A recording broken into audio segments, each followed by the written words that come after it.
যারা গুলি করেছে তাদের ভিতরে অনেকে হিন্দিতে কথা বলছে। এই সরকার বারবার বলছে তারা তখন হিন্দিতে কথা বলেছে। আপনারা কি বাজা ভাঙ্গা? আপনাদের কি মেরুদণ্ডের জোর নাই? গণ অভ্যুত্থান হয়েছে, রক্ত দেওয়া হয়েছে, জীবন দেওয়া হয়েছে, তার বিনিময়ে আওয়ামী লীগের পতন হয়েছে। তাহলে তারা হিন্দিতে কথা বলছে, আপনারা কেন এগুলোকে পাবলিকলি বাংলাদেশের জনগণের সামনে উন্মোচিত করছেন না? আমরা দেখেছি এয়ারপোর্ট দিয়ে ইউনিফর্ম পরা, বাংলাদেশের কোন বাহিনীর ইউনিফর্ম না। গণ অভ্যুত্থানের সেই 5 আগস্ট এবং তার ইউনিফর্ম পরা লোকদেরকে বিমানবন্দর দিয়ে, বিভিন্ন স্থলবন্দর দিয়ে ভারতে পার করে দেওয়া হচ্ছে। প্রশ্ন যাবে, কাদেরকে পার করে দেওয়া হয়েছে? বাংলার মাটিতে থেকে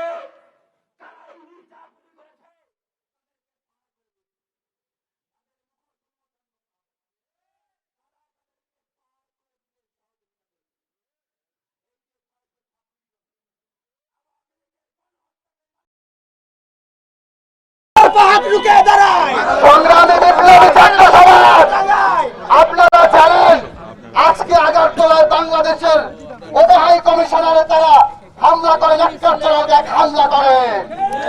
তারা হামলার মাঝে এটাই প্রমাণিত করে বাংলাদেশ ও ভারতের মাঝে এক সাম্প্রদায়িক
আমরা সর্বদাই প্রস্তুত আছি। দিল্লি থেকে যত ষড়যন্ত্র হবে, দিল্লি থেকে যত নীল নকশা বাস্তবায়ন হবে, 24-এর বিপ্লবী ছাত্র সমাজ সর্বদাই সবসময় তা রুখে দেওয়ার জন্য প্রস্তুত থাকবে ইনশাআল্লাহ। দর্শক, চট্টগ্রামের 16 শহরে বৈষম্য বিরোধী ছাত্র আন্দোলনের বাজারে ভারতের আগরতলায় যে সহকারী হাই কমিশনারের কার্যালয়ে হামলার ঘটনা ঘটেছে তার প্রতিবাদে বিক্ষোভ সমাবেশ চলছে। সেই সমাবেশে বক্তব্য রাখছেন সমন্বয়ক রাসেল। আমরা সরাসরি তার বক্তব্যটা একটু শুনতে চাই। 5 আগস্ট দীর্ঘ 2 মাসের সংগ্রামের পর আমাদের 2000 ভাইয়ের আত্মত্যাগের পর, আমাদের 30,000 ভাই বোনের রক্ত দেওয়ার পর 16 বছরের স্বৈরাচার শেখ হাসিনাকে এদেশ থেকে আমরা তাড়াতে বাধ্য করেছে। আপনারা জানেন স্বৈরাচারের মূর্ত প্রতীক শেখ মুজিবের খুনি কন্যাকে ছাত্র নাগরিক গণ অভ্যুত্থানের মাধ্যমে এদেশ থেকে আমরা পালাতে বাধ্য করেছে। এই ডাইনি হাসিনা 5 তারিখে বাংলাদেশ থেকে পালিয়ে ভারতে আশ্রয় গ্রহণ করেছে। এই ভারত আমাদের স্বাধীনতার পর থেকে এখন পর্যন্ত বাংলাদেশকে তার প্রদেশ হিসেবে ট্রিট করেছে। এই ভারত তার যে আধিপত্যবাদ সেটা কায়েম করার জন্য এই আওয়ামী লীগকে বারবার ক্ষমতায় বসিয়েছে। এই ভারত তার প্রভুত্ব এই আওয়ামী লীগের মাধ্যমে, এই শেখ হাসিনার মাধ্যমে বাংলাদেশে কায়েম করেছে। আপনারা জানেন বিগত 15-16 বছর আওয়ামী লীগ ভারতের মাধ্যমে, ভারতের নীল নকশার মাধ্যমে এই বাংলাদেশে ক্ষমতা গ্রহণ করতে পেরেছে। আপনারা জানেন ভারত সব সময় সীমান্তে আমাদের ভাই বোনদেরকে হত্যা করে। আপনারা জানেন ফেলানী হত্যার কথা, এখন পর্যন্ত আমরা কোনো সুষ্ঠু তদন্ত বিচার পাই নাই। আপনারা জানেন আবরার ফাহাদের হত্যার কথা, যে এই আগ্রাসী ভারতের বিরুদ্ধে কথা বলে আওয়ামী লীগের পেটা বাহিনীর মাধ্যমে আমাদের ভাই শাহাদাত বরণ করেছে।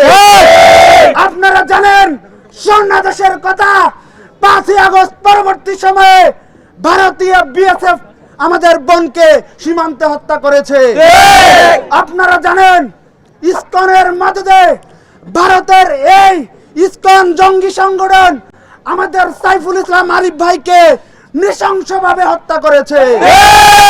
সবকিছু এই ভারতের মাধ্যমেই হচ্ছে।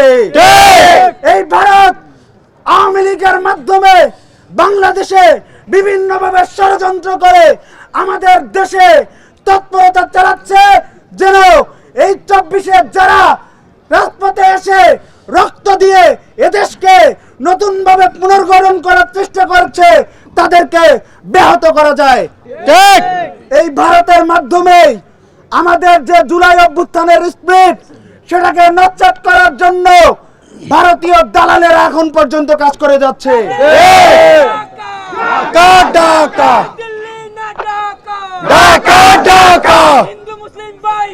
বাংলাদেশ ভয় নয়, হিন্দু মুসলিম ভাই ভাই, বাংলাদেশ ভয় নয়। আপনাদেরকে আরো জানিয়ে রাখতে চাই, সারা পৃথিবীর মানুষ জানে আমাদের এই যে 2008 নির্বাচনের পর যে বিডিআর হত্যাকাণ্ড হয়েছে, ভারতের নীল নকশায় বিডিআর হত্যাকাণ্ড হয়েছে। এই ভারতের নীল নকশার কারণে, ভারতের ষড়যন্ত্রের কারণে আমাদের চৌকস ও মেধাবী আর্মি অফিসারদেরকে হত্যা করা হয়েছে, যেন তারা যে কোনো ভাবে এই বাংলাদেশে তাদের আধিপত্য কায়েম করতে পারে। এই ভারতের বিরুদ্ধে আমাদের ডাইরেক্ট অ্যাকশন চালু থাকবে। আমরা ভারতের বিরুদ্ধে সারা জীবন সংগ্রাম করে যাব। আপনারা জানেন আমাদের মজলুম জনতা মাওলানা আব্দুল হামিদ খান ভাসানী বলেছেন, যদি চাও ভারত, যদি চাও মুক্তি, ছাড়ো ভারত মুক্তি। আমরা ছাড়ো ভারত মুক্তি, যদি চাও মুক্তি, ছাড়ো ভারত মুক্তি। আমরা এই ভারতের গোলামি কোনোভাবেই বরদাস্ত করব না।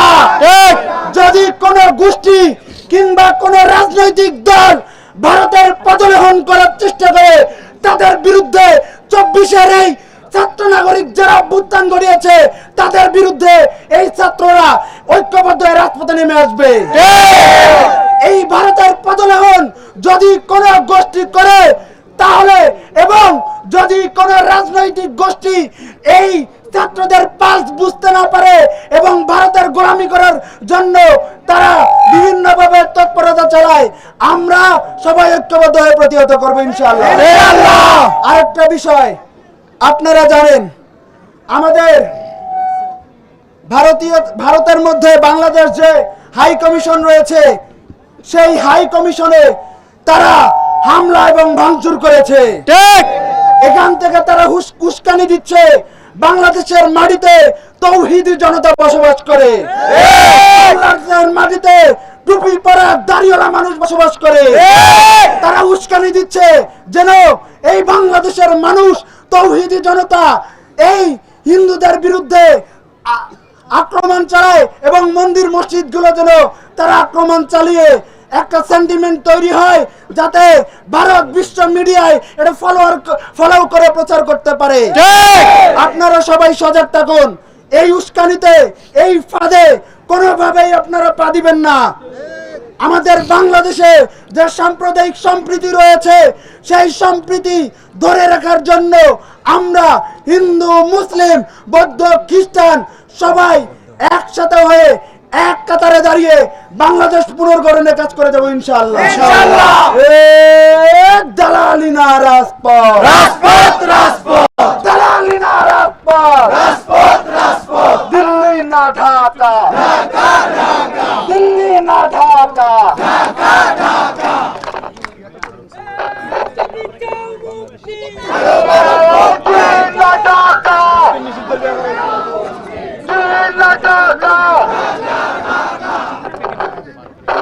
আমরা এখন মুরাদপুরের দিকে মুভ করব।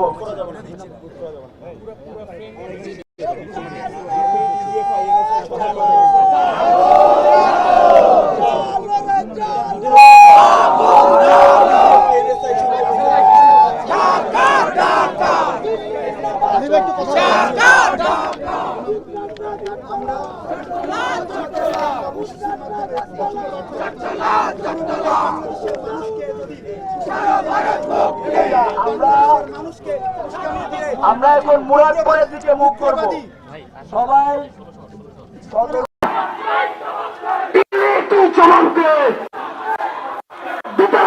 হামলা কেন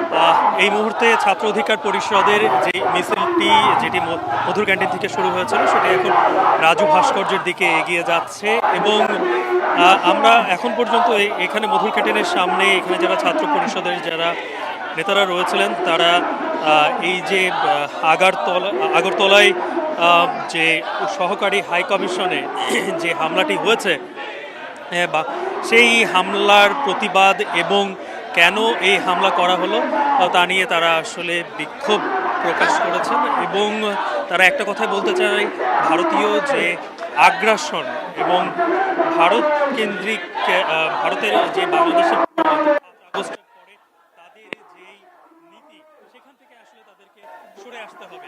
বারবারই এই কথাটাই আসলে তারা স্পষ্ট করে বলতে চাচ্ছে এবং এই মুহূর্তে আমরা দেখতে পাচ্ছি যে এই মিছিলটি রাজু ভাস্কর্যের দিকে এগিয়ে যাচ্ছে।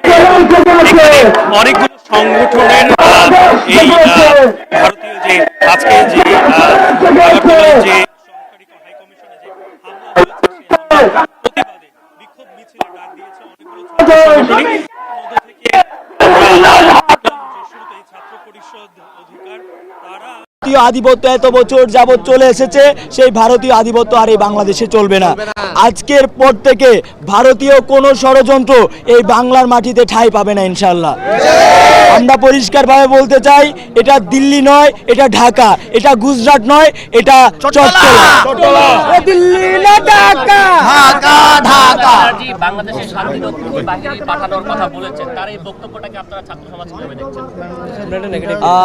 এটা তো মানে আমরা আসলে এটা নিয়ে এখনো ওই রকম ভাবে কিছুই ভাবছি না। আমরা সময় আসুক আমরা চিন্তা করছি, আর মিডিয়াতে আসলে এটা নিয়ে এখনো কিছু আমরা কেন্দ্রীয়ভাবে কোনো সিদ্ধান্ত পাইনি। আমরা আলোচনা করছি, এটা নিয়ে আলোচনা চলমান আছে, তারপর আমরা সিদ্ধান্ত নিব। আজকের কর্মসূচিটা এই যে আমরা এখানে রেখেছি ভারতীয় আগ্রাসনের বিরুদ্ধে, যে আপনারা দেখেছেন ভারতীয় উপ হাই কমিশনে হামলা হয়েছে, তো সেটার বিরুদ্ধে আমরা ইনস্ট্যান্ট কর্মসূচি রেখেছি। এটা সারা বাংলাদেশে চলছে, ঢাকায়ও চলছে, আমাদের চট্টগ্রামেও চলছে। তো পরবর্তীতে আরো কর্মসূচি আসবে কিনা সেটা আমরা আলোচনা করে সিদ্ধান্ত নিব এবং জানিয়ে দেওয়া হবে আপনাদেরকে। এটা অবশ্যই দুঃখজনক। দেখেন, কোনো দেশকে, কোনো দেশের পুরা দেশের বিরুদ্ধে আমাদের যেই বিরোধিতা সেটা এরকম না। আমরা লক্ষ্য করছি যে কিছু মহল, সন্ত্রাসী মহল, তারা উগ্রবাদী মহল বিভিন্নভাবে এই দেশে দাঙ্গা লাগানোর চেষ্টা করছে। বাংলাদেশকে বিভিন্নভাবে বিশ্ব দরবারে বাজেভাবে উপস্থাপন করার চেষ্টা করছে এবং ভুয়া তথ্য ছড়িয়ে দিচ্ছে। কিন্তু ভারতের যে সবাই এটা করছে এরকম না, ভারতে এরকম অনেকেই আছে যারা হচ্ছে এই কর্মকাণ্ডগুলো সমর্থন করে না। ঠিক এমনইভাবে আমাদের বাংলাদেশে ভারতীয় কিছু এজেন্ট আছে, তাদের এজেন্ট যারা হচ্ছে ভারতে দাঙ্গা লাগাচ্ছে, তাদেরই কিছু এজেন্ট আমাদের বাংলাদেশেও আছে যারা এই সাম্প্রদায়িক দাঙ্গাগুলা তৈরি করার চেষ্টা করছে ভারতের এজেন্ট হিসেবে, এবং যার ফলস্বরূপ আমরা আমাদের আলিফ ভাইকে হারিয়েছি। আমরা দেখেছি যে হিন্দু সব ভাইয়েরা ইসকনের সাথে যুক্ত না, বা হচ্ছে আমাদের হিন্দু অনেক ভাইয়েরা ফেসবুকে পোস্ট করে জানিয়েছে কোনো হত্যাকাণ্ড সমর্থনযোগ্য নয়, তাদেরকে ধর্মীয় যেই সহানুভূতিটা আছে সেটাকে ব্যবহার করে এই কর্মকাণ্ডগুলো ঘটানো হয়েছে। তো আমাদের পরিষ্কার মেসেজ, যারা সন্ত্রাসী কর্মকাণ্ড পরিচালনা করে, যে সংগঠন সন্ত্রাসী কর্মকাণ্ড পরিচালনা করে, উগ্রবাদী কর্মকাণ্ড পরিচালনা করে, তারা আয় যাই করুক আর নাই করুক না করুক, তারা দেশের এবং এই বাংলাদেশের ভালো চায় না, বাংলাদেশের মঙ্গল চায় না। তাই আমরা পরিষ্কারভাবে বলতে চাই, প্রত্যেকটা যতগুলা সন্ত্রাসী সংগঠন আছে এবং যারাই উগ্রবাদী কর্মকাণ্ড পরিচালনা করবে তাদের বিরুদ্ধে আমাদের স্পষ্ট অবস্থান থাকবে ইনশাল্লাহ, এবং বাংলাদেশের সার্বভৌমত্বের প্রশ্নে কোনো রকম ছাড় দেওয়া চলবে না। ষড়যন্ত্র করে জিনিসপত্রের দামও বাড়াইছে, ষড়যন্ত্র করে ষড়যন্ত্রপূর্বক দ্রব্যের দামও বাড়াইছে।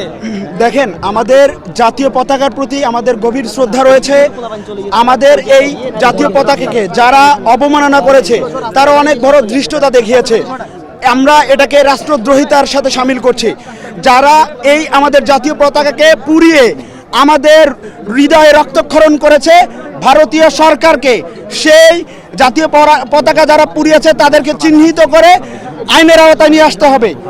তারা এই জাতীয় পতাকা পুড়িয়ে ফেলার মাধ্যমে আমাদের বাংলাদেশের তৌহিদি জনতা এবং সংগ্রামী জনতাকে উস্কে দেওয়ার চেষ্টা করেছে, যেন বাংলাদেশে অবস্থিত তাদের ভাষ্যমতে সংখ্যালঘু মানুষের ওপর যেন বাংলাদেশের মানুষ আগ্রাসী হয়ে হামলা করে, মন্দিরগুলো যেন হামলা করে। কিন্তু বাংলাদেশের মানুষ সবসময় সম্প্রীতিতে বিশ্বাসী।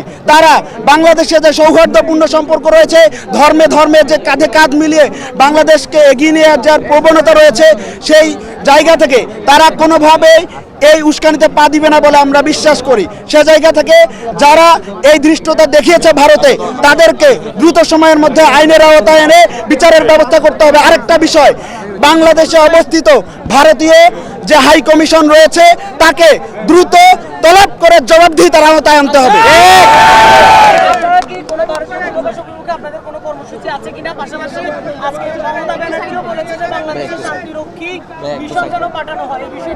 দেখেন, যেই ভারতে আমাদের হাই কমিশন অফিসে, আমাদের অ্যাম্বাসেডর অফিসে হামলা করা হয়েছে, অর্থাৎ সেই ভারতে এখন পর্যন্ত তারা আমাদের হাই কমিশনারদেরকে নিরাপত্তা দিতে পারে নাই। অতএব ভারতেই শান্তিরক্ষী বাহিনী বা শান্তিরক্ষী মিশনের বাহিনীকে প্রেরণ করা উচিত, বাংলাদেশে নয়। বাংলাদেশে এখন পর্যন্ত 5ই আগস্টের পর আপনারা কেউ বলতে পারবেন না কোনো সংখ্যালঘু বাড়িতে হামলা হয়েছে, কোনো মন্দিরে হামলা হয়েছে, কিন্তু আমাদের হাই কমিশনে হামলা হয়েছে। অতএব সেই হাই কমিশন অর্থাৎ ভারতেই শান্তিরক্ষী মিশন পাঠানো উচিত। দর্শক শুনছিলেন বিক্ষোভ সমাবেশে কথা বলছিলেন, গণমাধ্যমের সাথে কথা বলছিলেন সমন্বয়ক রাসেল আহমেদ, এবং এখানে তারা 7:30টার পর থেকেই মূলত জড়ো হন এবং জড়ো হয়ে তারা আসলে বিক্ষোভ প্রদর্শন করেন। সাম্প্রতিক যে আগরতলায় বাংলাদেশের সহকারী হাই কমিশনারের যে হামলার ঘটনা ঘটেছে সেই হামলার তারা নিন্দা জানিয়েছেন, এবং একই সাথে এই হামলার সাথে যারা জড়িত রয়েছে তাদেরকে সেই দেশের আইন অনুযায়ী বিচারের আওতায় আনার জন্য কিন্তু তারা দাবি করেছেন। এবং একই সাথে মমতা ব্যানার্জি যে বক্তব্যটি রেখেছিলেন বাংলাদেশের শান্তিরক্ষী বাহিনী প্রেরণের যেই আর্জি তিনি কেন্দ্র সরকারকে জানিয়েছিলেন, সেই আর্জির প্রেক্ষিতে ছাত্র সমাজের যে বক্তব্য যে সেখানে যেহেতু বাংলাদেশের সহকারী হাই কমিশনার কার্যালয়ের নিরাপত্তা ভারত সরকার দিতে ব্যর্থ হয়েছে, সেখানে আসলে ভারতেই যাতে শান্তিরক্ষী বাহিনী প্রেরণ করা হয় বা শান্তিরক্ষী মিশন চালু করা হয়, সেই দাবিটিও কিন্তু ছাত্র সমাজ জানিয়েছে। এবং দর্শক জানেন যে আজকে ভারতের আগরতলায় সহকারী হাই কমিশন কার্যালয়ে সেখানে একটি বাংলাদেশ হাই কমিশনারের সহকারী হাই কমিশনারের কার্যালয়ের সামনে একটি বিক্ষোভ মিছিল হচ্ছিল এবং বিক্ষোভ সমাবেশ হচ্ছিল। এবং হ্যালো সানি, পাচ্ছ?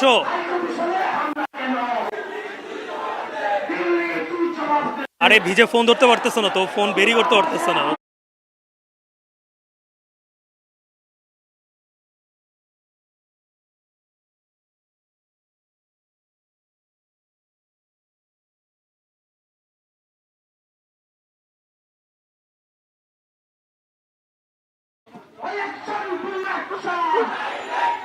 ঠিক আছে, ওকে।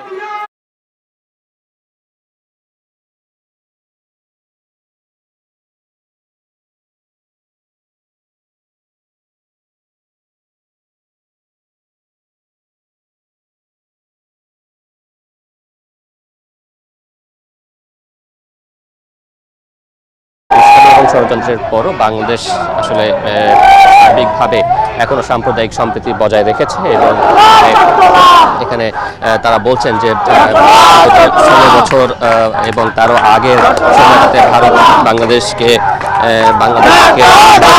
পরিচালনার একটি চেষ্টা করেছে এবং সেখানে আওয়ামী লীগ সরকারের মাধ্যমে তারা তাদের যে পরিকল্পনা সেটি বাস্তবায়নের চেষ্টা করেছে এবং সেই জায়গা থেকে 5ই আগস্টের পর যখন পট পরিবর্তন হলো, সেই পট পরিবর্তনের পরে আসলে আর সে ধরনের কোনো কার্যক্রম ভারতকে চালাতে দেওয়া হবে না বলে তারা কিন্তু বক্তব্য দিয়েছেন এবং একই সাথে বলছেন যে বাংলাদেশের ব্যাপারে যে কোনো ধরনের সিদ্ধান্ত নেবে বাংলাদেশ এবং বাংলাদেশের সিদ্ধান্ত বাংলাদেশই নেবে।